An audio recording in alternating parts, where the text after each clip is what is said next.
Buenas, nosotras somos del grupo A, compuesto por Joan Lilarimar Veras, Camil Morales, Yusiel Peralta, Soylanka Peralta, Daniel Altagracia Silverio y su servidora Aribel González. En esta presentación estaremos hablando acerca de la recuperación del siglo XVIII y la crisis del orden colonial del siglo XIX. Dándole inicio a esta presentación, cabe destacar que las palabras que se emplearán a continuación estarán dirigidas de manera clara y precisa para que el oyente tenga una mejor comprensión. A continuación, estaremos hablando acerca de la unidad 5 que trata de la recuperación del siglo XVIII. Dentro de ello, el hato ganadero, la riqueza de la dinámica ganadera. Y la unidad 6 que trata de la crisis del orden colonial del siglo XIX. Dentro de ello, la decadencia de la esclavitud, el período de la España boba, la independencia efímera de Núñez de Cáceres de 1816, la ocupación haitiana de 1822 hasta 1844, el movimiento de la independencia y la Primera República de 1844 a 1861. Muchas gracias. Mi nombre es Heribel González y estaré hablando de la unidad 5 que trata de la recuperación del siglo XVIII, abarcando así el tema del hato ganadero, la dinámica de la riqueza ganadera y también una parte de la unidad 6 que trata de la recuperación del siglo XIX, hablando así de la decadencia de la esclavitud. El hato ganadero resume lo fundamental de la estructura económica y social de Santo Domingo en el siglo XVIII. Los hatos eran células sociales fundamentales de base que generaban la mayor parte de la renta nacional de la colonia y que también agrupaban un sector muy elevado de su población. El hato ganadero era una unidad social basada en la combinación del trabajo de los propietarios libres y el de los trabajadores esclavos. Esto quiere decir que los esclavos no eran sometidos a un trato cruel, sino que tenían un tiempo libre para dedicarse a labores para su provecho personal y que tenían libertad después de haber acumulado largos años de trabajo. Gracias a la mediocridad del hato del siglo XVIII se produjo un incremento en las riquezas ganaderas que se reflejó en el incremento de los hatos. Esto dependía de lugares asociados al mercado, tales como el contrabando costero y el comercio fronterizo, y también otros factores como la intensidad del uso del sueldo. La dinámica social del hato era la que condicionaba el funcionamiento del conjunto de la sociedad colonial. Durante todo el siglo XVIII, la zona cibaeña, sobre todo en su sector noroeste, fue básicamente un centro de producción ganadera, excluyendo algunas zonas fértiles de valles bastante reducidas donde el tabaco pasó a ser la esclavitud y la actividad principal. Ahora estaré hablando de la unidad 6 que trata de la crisis del orden colonial del siglo XIX.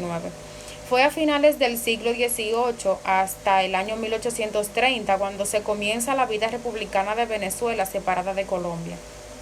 Una de sus causas fueron que, una vez finalizada el siglo XVIII y a comienzos del XIX, la sociedad se había expandido y pasaron de ser un asentamiento de encomendados a una comunidad de cientos de propietarios. También la incorporación de la propiedad individual y privada y por último la explotación intensiva de la fuerza de trabajo. La decadencia de la esclavitud. Entre los siglos XVI y XIX, 12 millones de africanos fueron enviados a América como mano de obra forzosa. Hacinados en los barcos negreros, muchos perecieron en la travesía. Los cautivos africanos eran instalados en el entrepuente de los navíos y sufrían pésimas condiciones higiénicas y de alimentación hasta su llegada al Nuevo Mundo. A las mujeres se le entregaba un poco de ropa ligera y a menudo sufrían violaciones por parte de la tripulación y del capitán. Los hombres permanecían desnudos cuando hacían buen tiempo y por la noche se les trababa juntos bajo las puertas. Se forzaban a los cautivos a subir a cubierta para que cantaran y bailaran, y si se negaban a participar en estas actividades, estos podían ser golpeados. La disentería y otros trastornos intestinales eran las causas de muerte más comunes, aunque también se cobraban muchas vidas las enfermedades transmitidas por los mosquitos como la malaria y la fiebre amarilla, junto al escorbuto y las dolencias respiratorias. Por último, A algunos cautivos se les obligaba a menudo a trabajar en tareas como limpiar las habitaciones de sus compañeros bajo cubierta o vaciar también los calderos de materia orgánica y fecal endurecida y otros fluidos corporales. Las mujeres ocupaban sobre todo la preparación de la comida basada en arroz, ñame y cereales que constituían los componentes básicos de la dieta a bordo. En alguna ocasión se podía recompensar a los que realizaban estas tareas añadiendo un poco de licor o tabaco como extra a exiguas raciones de alimentos. Muchas gracias. Mi nombre es Joanny Larimar Veras Núñez y en este momento voy a estar hablando acerca de la España boba ocurrida en el periodo de 1809. La España boba en nuestra historia está claramente marcada por los años de la reconquista del territorio oeste de la isla de Santo Domingo, en poder de la colonia española. Especialmente inició en los primeros años del siglo XIX, cuando España se vio involucrada en guerra, tratando de sacar las tropas francesas de su territorio. La guerra de independencia en la que se encontraba sumida España y el hecho de que las colonias más ricas estuviesen en proceso de independencia era la causa de que hubiese un escaso interés hacia la colonia de Santo Domingo en el periodo comprendido entre 1809 y 1821. Sus precursores fueron Juan Sánchez Ramírez. Este fue el primer gobernador de la España boba, pero murió a los 2 años después de que este periodo comenzó. José Núñez de Cáceres. Luego de la muerte de Sánchez Ramírez, otorga a José Núñez de Cáceres y al militar Carlos Urrutia al mando de la colonia. En la era de la Reconquista, todo quedó devastado. Anteriormente, España había gastado todo su dinero en las tropas, entonces no tenían recursos para ayudar a la colonia. Por la crisis económica, muchas personas como esclavos y miembros de la clase dominante emigraron a otros territorios, lo cual empeoró la situación económica de la población. Provocó disgustos que manifestaron varios movimientos revolucionarios en contra de España. Durante el periodo que siguió a la Reconquista, o sea, la España boba, ocurrieron varias conspiraciones orientadas a derribar el poder español durante los años 1810, 1811 y 1812. Algunas de estas conspiraciones fueron estimuladas por la noticia de que los levantamientos contra España que llegaban a Santo Domingo procedentes de Caracas y otros puntos de América, donde los grupos criollos se lanzaban a la guerra por su emancipación. Este periodo de conspiraciones fue iniciado por Manuel del Monte, un pariente cercano del comisario Regio Francisco Javier Caro.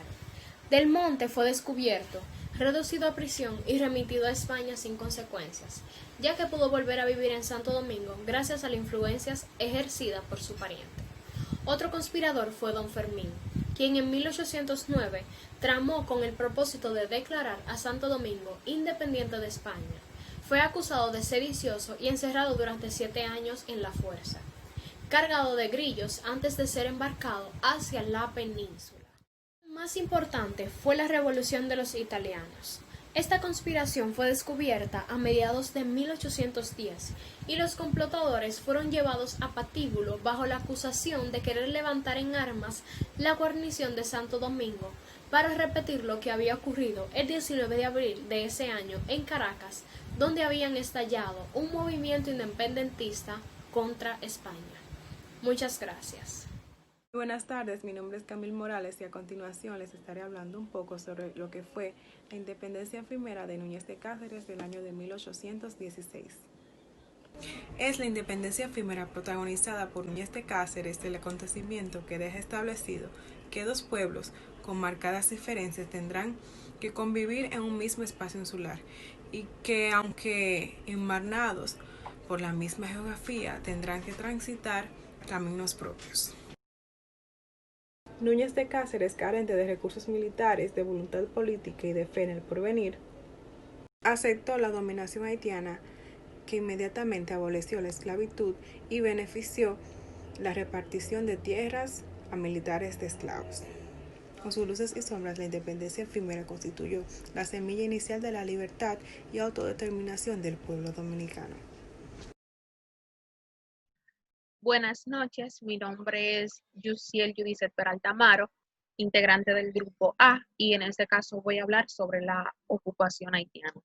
La ocupación haitiana o ocupación de Boyer fue la tercera invasión procedente de Haití al territorio de la parte este de la isla de la República Dominicana. Esta ocupación se produjo sin ningún tipo de derramamiento de sangre y fue una de las más aceptadas pasivamente por la población que en ese tiempo se definía como dominicano. Esa aceptación pudo haber sido porque las personas tenían un tipo de terror, ya que en las ocupaciones anteriores o los problemas que hayan ocurrido anteriormente, ya ellos estaban frustrados de que habían muertes y siempre causaba algún tipo de caos. La ocupación haitiana se inició en Santo Domingo a partir del 9 de febrero del año 1822 y terminó el 27 de febrero del año 1844, encabezada por el señor Jean-Pierre Boyer. Las causas de esta ocupación son muchas, pero la mayoría de estas implicaban que la herencia de Jean-Pierre Boyer fue quien unió la parte sur y la parte norte, así como también el territorio dominicano al que él pertenecía.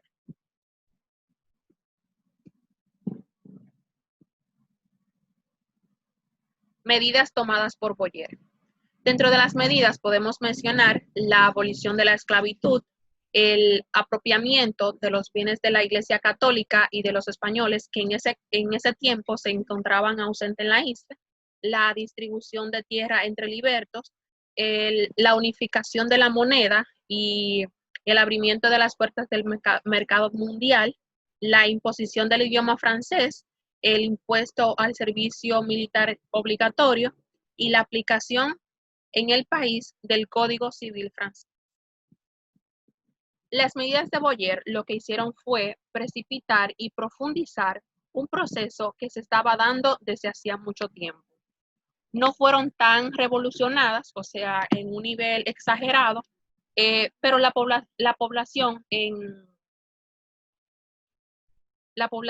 su mayoría tenían el acceso a las tierras, pero era lo suficientemente estricta para que las personas tuvieran la plena libertad o la plena propiedad del campesino.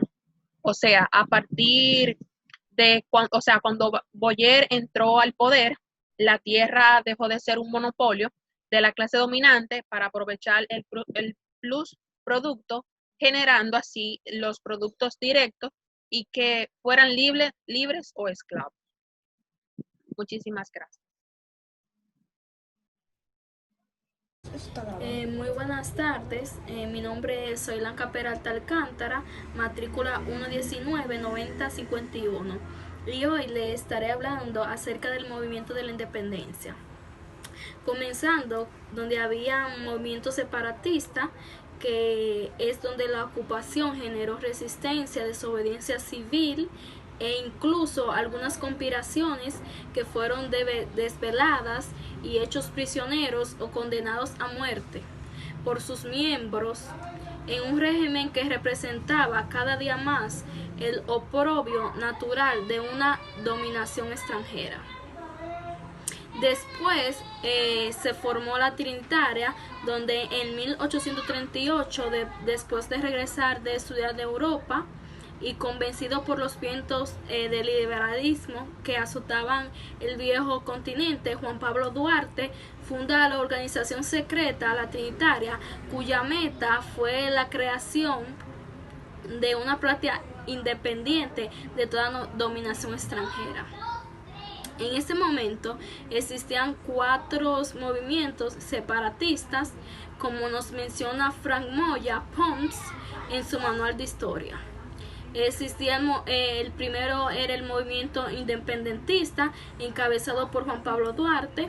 El segundo era el movimiento pro español, el cual eran exponentes en Santo Domingo los sacerdotes Gaspar Hernández, Pedro Parmies, y en Puerto Plata el veterano general Andrés López Villanueva. También el tercer movimiento era el pro-inglés, que se inclinaba a buscar la protección de Inglaterra a cambio de ventajas comerciales, y lo encabezaba el propietario de las matas de Farfán, apellido Pimentel. También estaban los afrancesados, compuestos por hombres maduros, la mayor parte de las cuales habían ocupado puestos administrativos para poder alcanzar la eliminación del dominantiano con ayuda de Francia. Los afrancesados, a cambio de otorgarle a esta potencia privilegios políticos, arancelarios y territoriales. Sus cabecillas visibles era un rico propietario de Asua llamado Buenaventura Báez, que luego se convirtió en dictador, y el importante abogado y comerciante Manuel Joaquín del Monte. Aunque Juan Pablo Duarte, el padre de la patria, se hallaba ausente, la noche del martes 27 de febrero de 1844, todos esos grandes guerreros que lucharon porque nuestra patria fuera libre e independiente, en la Puerta del Conde de la ciudad de Santo Domingo de República Dominicana, esa batalla y ese sueño se cumple. Nuestra patria fue proclamada por Francisco de Rosario Sánchez, fue declarada como libre e independiente de toda potencia extranjera. Esto fue todo acerca de mi exposición. Muchas gracias. Buenas noches, mi nombre es Daniela Altagracia Silverio Bonilla, estudiante de Psicología, y yo les voy a hablar sobre la Primera República. Se denomina Primera República al periodo que abarca desde la proclamación de la independencia 1844 hasta la pérdida de la soberanía nacional, cuando se produce la anexión a España en 1861. Ese periodo duró 17 años y los sectores sociales de esta Primera República fueron conservadores.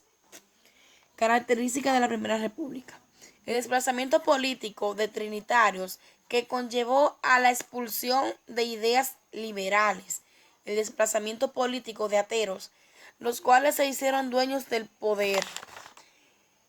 Peligro de haitianos, estos querían recuperar este territorio. La pugna trujillista entre Pedro Santana y Buenaventura Báez. Ahora vamos a hablar del sistema monetario de la Primera República. Desde febrero de 1844 hasta marzo de 1861 sucedieron 23 gobiernos, entre los que predominaron los de Pedro Santana y Buenaventura Báez. Se vivía una economía de guerra por las constantes amenazas e intentos de invasión por parte del ejército haitiano. Ahora vamos a ver los gobiernos de la Primera República, que fueron el de Pedro Santana desde el 14 de noviembre de 1844 hasta el 4 de agosto de 1848. Manuel Jiménez de 8 de septiembre de 1848 hasta el 29 de mayo de 1849. Buenaventura Báez, 24 de septiembre de 1849 hasta el 15 de febrero de 1853. El de Pedro Santana, 15 de febrero de 1853 hasta el 26 de mayo de 1856. Manuel Ragala Mota, 26 de mayo de 1856 hasta el 8 de octubre de 1856. Sí. Buenaventura Báez, el 8 de octubre de 1856 hasta el 12 de junio de 1858. Y el de Pedro Santana, 13 de junio de 1858 hasta el 24 de marzo de 1861. Gracias. Para concluir con nuestra exposición, esperamos que el oyente se haya sentido satisfecho con lo presentado y que también haya comprendido los temas en su totalidad. Muchas gracias.